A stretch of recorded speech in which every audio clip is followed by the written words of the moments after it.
Sir कोण आहे? खरंच सर इथं एक खराच सर आहे, राष्ट्रीय प्रभारी बुद्धिस्ट इंटरनॅशनल. थोडस हॅलो. हॅलो. हा नमस्कार. नमस्कार. हा बोला, मी विश्वकर्मा बोलतोय, डेप्युटी इंजिनियर जिगाव प्रकल्प. अच्छा, डेप्युटी इंजिनियर अमरावतीहून बोलताय? नाही, शेगाववरून बोलतोय. शेगाव. मी तुमची हेडक्वार्टर अमरावती आहे ना? हा, सी ऑफिस प्रादेशिक कार्यालय अमरावती. अच्छा.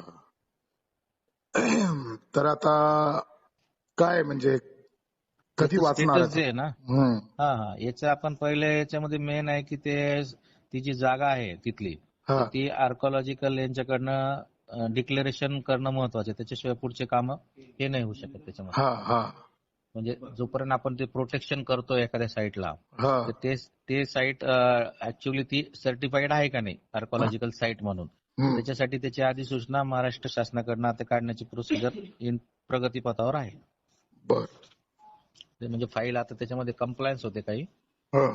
त्यांनी पॉईंट केलं होतं की जमीन ताब्यात आहे का, किंवा मग आता भूसंपादन प्रस्तावाचं काय झालं, तर ते गेलं. आता जॉईंट मेजरमेंट झालेली त्याची 156 हेक्टरची, हम्म. आणि जे काही होतं ते आपण त्याचे जे कंप्लायन्स होते ते आम्ही पर्यटन खात्याला दिले मंत्रालयामध्ये. हम्म. आता त्यांच्याकडनं आता क्युरी झाल्या की तुम्ही जमीन ताब्यात आहे का, किती दिवस लागणार आहे ताब्यात यायला शासनाच्या, हा विषय होता. आता त्याच्याप्रमाणे आम्ही सांगितलं त्यांना की आता जॉईंट मेजरमेंट झालाय, त्याच्यामध्ये इन प्रोसेस आहे. तर ते आता जर हे सगळं डॅमचं काम जवळपास पूर्ण झालेलं आहे हो, आणि बरसातीनंतर त्या जागेची काय स्थिती होईल? त्या लेवल पर्यंत आलं तर ते पाण्याच्या याच्यामध्ये बुडून सबमर्जन्स जाईल. मध्ये आहेच ते. म्हणजे ते डेंजर झोन मध्ये गेलं आहे की नाही? हो हो. आमचं म्हणणं काय होतं सर, हम्म.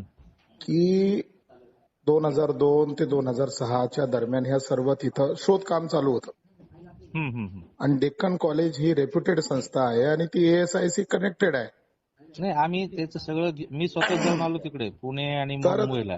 तर ज्यावेळेस तिथं स्तूप आहे किंवा एवढ्या जुन्या प्राचीन वास्तू आहे, हे ASI ला माहिती होतं, तरी सुद्धा त्यांनी इरिगेशन डिपार्टमेंटला नो ऑब्जेक्शन सर्टिफिकेट कसं दिलं डॅम बनवण्यासाठी? हा हा हा. आणि मंत्रिमंडळाने आणि मंत्र्यांनी, पालकमंत्र्यांनी, कलेक्टरनी 509 कोटी रुपये द्यायचं घोषणा केली याला ना भोनला. नाही ते आणि झालं ना, आणि नियामक आमच्या मंडळ मंजूर आहे ना, आमच्या व्यक्तीने 509 कोटी रुपयापैकी काय झालं, किती उत्खनन केलं, काय तिथे स्थिती आहे? तर पुरातत्व विभाग, नाशिक विभागाकडे तो अर्ज देण्यात आला आणि RTI द्वारे त्यांनी माहिती दिली की आम्ही 1 रुपया सुद्धा खर्च केलेला नाहीये. आमचा भरोसा नाहीये सरकारवर, इव्हन तुम्हा लोकांवर सुद्धा आमचा भरोसा नाहीये, कारण कुठलाही लिखित नाहीये, सगळं ओरली आहे.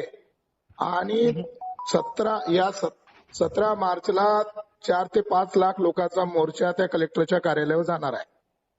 तुम्हाला जो रिपोर्ट द्यायचा तो तुम्ही रिपोर्ट देऊन टाका. हे सगळं मूर्ख बनवण्याचा कार्यक्रम आहे. 22-23 वर्ष होऊन गेलेत. हे एक दिवसाचं काम नाही, 22-23 वर्ष उलटून गेले. किती म्हणजे हद्द झाली, नालायकीची हद्द झाली.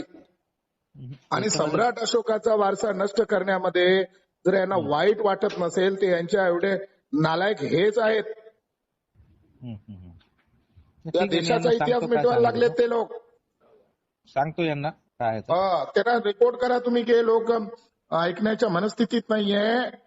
आणि एवढंच नाही तर जे अधिकारी यामध्ये इन्व्हॉल्व आहेत त्यांना काळं फासण्याचं सुद्धा आंदोलन आम्ही करणार आहोत. पहिले नाही, आता ही जी तुमचं प्रोसिजर आहे ना इथली, ही प्रोसिजर सर 509 कोटी रुपये घोषित केले. किती नालायक लोक आहेत हे. RTI द्वारे लिहून देतात. पुरातत्व विभागाचे लोक सुद्धा 1 रुपया खर्च करणार नाही म्हणून. नाही, त्यांचं बेसिक काय आहे, त्यांना ही आर्कॉलॉजिकल साईट आहे, त्यांचं बेसिक खर्चासाठी काय आहे, आम्ही जे त्यांच्याशी बोललो हे काम आर्कॉलॉजिकल साईट डिक्लेअर झाल्याशिवाय हे काम कोणी करायला पाहिजे? हे काम कोणी करायला पाहिजे? कधी करायला पाहिजे? बुडल्यावर करायला पाहिजे. नाही, यांनी जे काम केलं ना आता. आणि आता तुम्ही ज्या प्रक्रिया सांगत आहे, हे प्रक्रिया बुडल्यानंतर सुद्धा होईल की नाही प्रश्न आहे.